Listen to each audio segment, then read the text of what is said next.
मुसलमान को मुख्यमंत्री और लोक जनशक्ति पार्टी उसका समर्थन करेगी।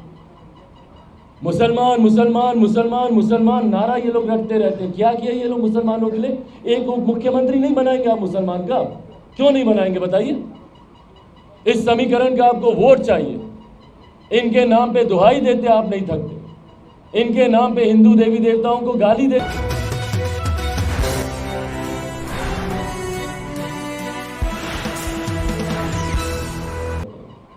साथ ही में रेल प्रशासन से ये मांग करता हूं कि इसकी जांच की जाए और जो भी दोषी हो, जिसकी लापरवाही की वजह से या जिस भी कारण की वजह से इतना बड़ा रेल हादसा हुआ, उसके दोषियों पर सख्त से सख्त कार्रवाई होनी चाहिए ताकि भविष्य में इस तरीके की घटना दोबारा कभी ना घटे।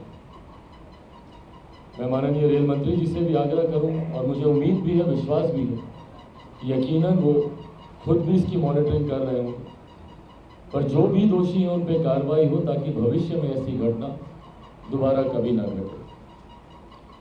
साथियों, आज तक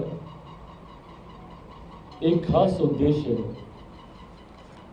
जिस तरीके से पिछले कुछ दिनों से बिहार के तमाम कार्यों ने एक सेकंड सीट ले लिया, तमाम राजनीतिक विवादों ने, तमाम राजनीतिक चर्चाओं ने, विकास की बात तो बिहार में होती नहीं तो विकास की बात करने का मतलब नहीं है, बट तमाम बातों ने एक बैक सीट ले लिया है और सिर्फ बिहार में हुई जातीय जनगणना और उसके आंकड़े जिस तरीके से सार्वजनिक किए गए हैं, ये ना सिर्फ बिहार की राजनीति बल्कि देश की राजनीति में भी ये मुद्दा हावी हो चुका है। जहाँ जहाँ पर भी चुनाव हो रहे हैं, उन राज्यों में तथाकथित विपक्षी दलों के गठबंधन के नेता लॉलीपॉप की तरह घोषणा पे घोषणा किए जा रहे हैं कि हम भी अपने राज्य में कराएंगे, हम भी अपने राज्य में कराएंगे। भैया, जिस राज्य में ये हुआ उस राज्य में क्या हम लोगों ने पाया, पहले ये तो हम लोग जान लें।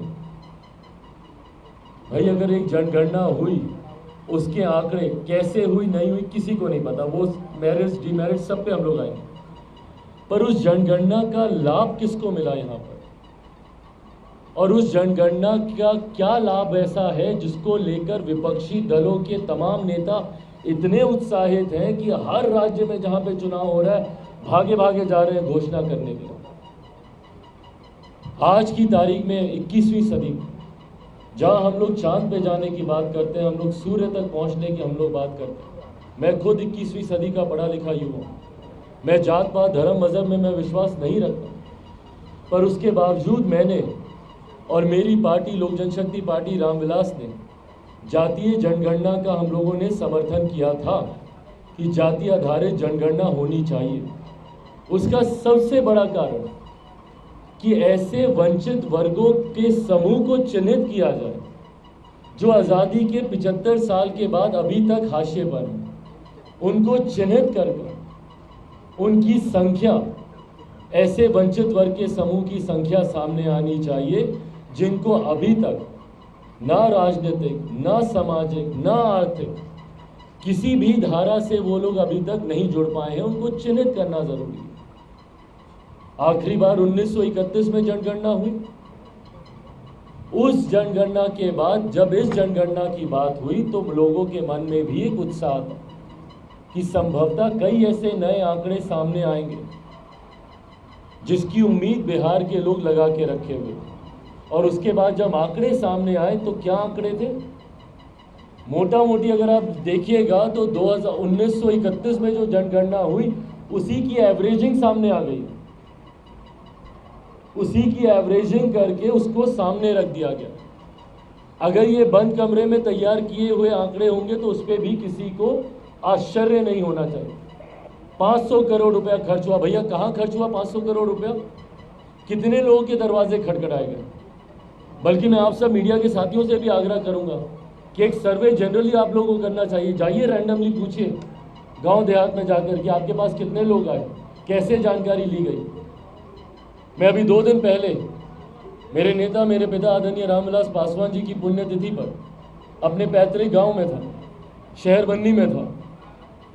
वहां पर कई मैंने ग्रामीणों से मैंने पूछा कि भाई यहाँ पे कौन कौन आया, अपने परिवार वालों से पूछा।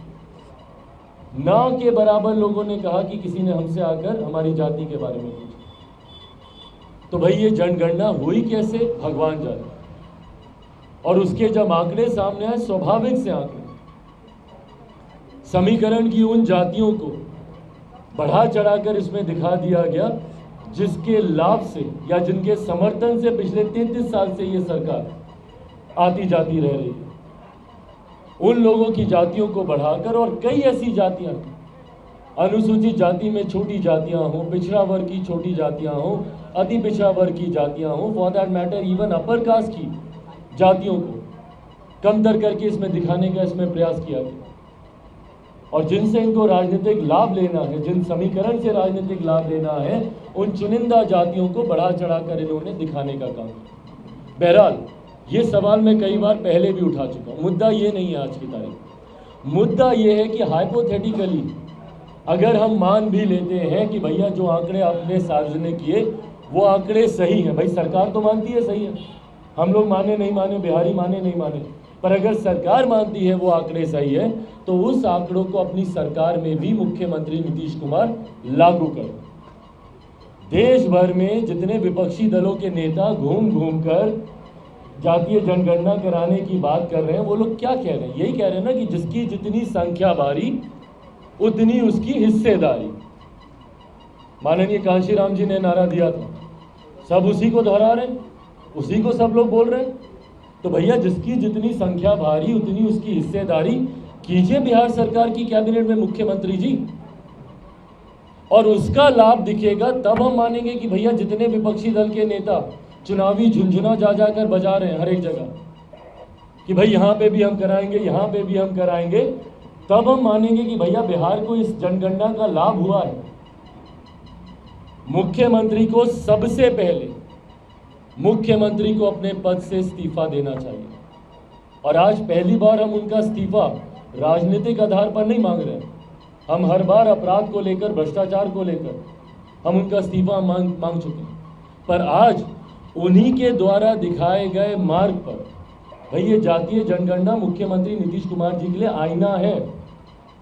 देखें इस दर्पण में कि उन्होंने 18 साल में उन्होंने क्या किया, और देखें ये गठबंधन कि 33 साल में उन जातियों के साथ या उन वर्ग के साथ, उस जमात के साथ कितना अन्याय हुआ है। और किन लोगों ने अन्याय किया इन 33 सालों में? इन्हीं लोगों ने। एक बड़ी आबादी अति पिछड़ा वर्ग की, एक बड़ी आबादी, इन्हीं के आंकड़े बता रहे हैं ना, 36%, 36.01% अति पिछड़ा वर्ग की आबादी। क्या रिप्रेजेंटेशन है? और इतनी बड़ी आबादी का मुख्यमंत्री नहीं होगा, 2-2.5% वाले मुख्यमंत्री बन जाएंगे, और एक बड़ी आबादी को आप इसमें अछूता छोड़ दीजिएगा। ये कहां का सामाजिक न्याय है जिसकी दुहाई देते मुख्यमंत्री नहीं थकते? जब राजनीतिक लाभ लेना होता है तो आप जातिवादी हो जाएंगे, और जब बड़ी बड़ी बातें करनी होगी तो आप समाजवादी हो जाएंगे। ये दोहरी नीति कब तक चलेगी मुख्यमंत्री जी? सबसे पहले अगर सही मायनों में, और ये आप ही की जनगणना है, किसी और की नहीं है, अगर आप सही मायनों में इस जनगणना का लाभ बिहार के लोगों को देना चाहते हैं तो मुख्यमंत्री नीतीश कुमार जी स्टेप डाउन करें और अति पिछड़ा वर्ग से किसी को आगे करें, और नहीं तो कम से कम तत्काल प्रभाव से उप मुख्यमंत्री तो इन तमाम जातियों से आने चाहिए, इन तमाम जमातों से आने चाहिए। भाई मुसलमान कितना इसमें बताया? मुसलमान लगभग 17.7%, लगभग 18%। तो क्यों एक मुसलमान उप मुख्यमंत्री नहीं है? क्यों नहीं है बताएं? इसी समीकरण की तो ये लोग राजनीति करते हैं ना। मेरे नेता, मेरे पिता आदरणीय रामविलास पासवान जी ने 2005 में सरकार बनाने से मना कर दी।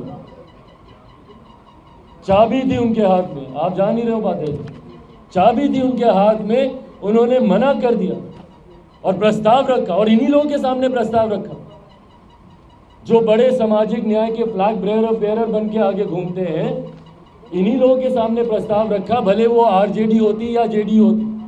हमारे नेता ने खुल के बोला कि बनाइए किसी मुसलमान को मुख्यमंत्री, और लोक जनशक्ति पार्टी उसका समर्थन करेगी। मुसलमान मुसलमान मुसलमान मुसलमान नारा ये लोग रटते रहते हैं। क्या किया ये लोग मुसलमानों के लिए? एक मुख्यमंत्री नहीं बनाएंगे आप मुसलमान का? क्यों नहीं बनाएंगे बताइए? इस समीकरण का आपको वोट चाहिए। इनके नाम पे दुहाई देते आप नहीं थकते, इनके नाम पे हिंदू देवी देवताओं को गाली देते आप नहीं थकते, सनातन धर्म को समाप्त करने की बात भी आप कर देते।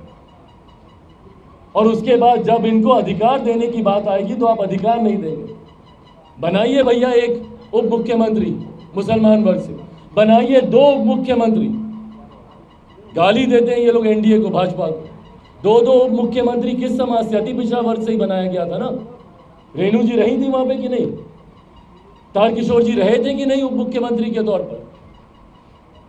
दोनों अति पिछड़ा समाज से आने वाले लोग, और ये लोग अति पिछड़ा समाज के लोग बात करते हैं।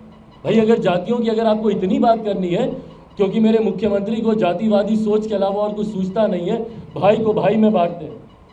कल क्या खूबसूरत मिसाल पेश की बक्सर के लोगों ने, ना जाति देखी किसी की, ना धर्म देखी, भागे भागे सब गए बचाने के लिए जिससे जितना वो। पर अगर आप जाति की बात करते हैं तो फिर दीजिए सही मायनों में उनको सम्मान, और बनाइए अति पिछड़ा वर्ग से, बनाइए अनुसूचित जाति से। भाई अनुसूचित जाति जनजाति पूरी, अगर आप इसकी जमात को अगर आप देखिएगा, अनुसूचित जाति 19.6 और 1.6 अनुसूचित जनजाति, लगभग 22% के आसपास। क्यों नहीं बनेगा भैया इस वर्ग से? क्यों नहीं? अगर देश में अगर एक अनुसूचित जनजाति की महिला महामहिम राष्ट्रपति हो सकती हैं, तो क्यों नहीं बिहार में एक उप मुख्यमंत्री हो सकता?